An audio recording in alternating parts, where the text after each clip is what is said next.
aggravated manslaughter of a child, and 4 counts of providing false information to a law enforcement officer. Casey Anthony comes up with a new, a bigger, and a better lie. It is at this point, with her back against the wall, that Casey Anthony first says these words: Kaylee was kidnapped by the babysitter. Zanny the Nanny. My apologies, folks. She's in the news, so I have to say the name tonight, okay? My apologies. So, People Magazine reporting that the big plans for Casey Anthony's tell-all movie have been scrapped due to COVID and other concerns. It was supposed to be this racy movie that was going to have these sexy scenes of Casey Anthony being impregnated, apparently. Scrapped.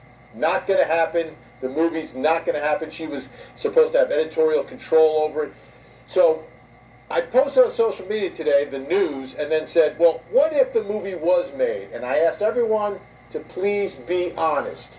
Would you go see the movie? And we begin with our 13th juror comment of the day, which could be the comment of the year, from Jennifer, who writes, probably hate her guts. But if I'm being honest, I watched this video in its entirety, which was the video I posted, which leads me to believe I would probably take a peek at her stupid movie. Bernarda Villalona, would you watch Casey Anthony's movie that she produces herself to tell her story? Benny, absolutely not. It is an insult. I refuse to name her name or to watch her movie. She will not get any promotional marketing from me or any ratings from me. Even if I were quarantined for 4 months and there was nothing to watch on TV or in the movies, I still wouldn't watch her show or her movie. I had enough of her, and what can we say? Haley, 2 years old, you killed your daughter. Stop it. Jennifer writes tonight, we all know her story. She killed her daughter. She was found not guilty, folks. Was sleeping with her attorney. I've never seen evidence of that. And was found not guilty. What else do we need to know? Ashley McMahon, do you have any lingering questions from the case? Well, here's the thing. If her tell-all movie was really going to tell us that she murdered her daughter, I don't think the movie would have been scrapped, just due to COVID concerns. If it had some real information and something other than just some racy sex scenes that they were going to try and play up, trying to insinuate that she's, a rather loose woman and, there was some scintillating details, they wouldn't have gotten rid of the movie in its entirety. If it was going to tell us some real facts, then they would have still gone ahead and found a way to make it. So I don't think there's anything we're necessarily missing out on. However, I will admit I am one of those people that I would have watched it at a friend's house. I would have made somebody else pay for it, okay? I wouldn't have put my own money into it, but I would have tuned in just for a second.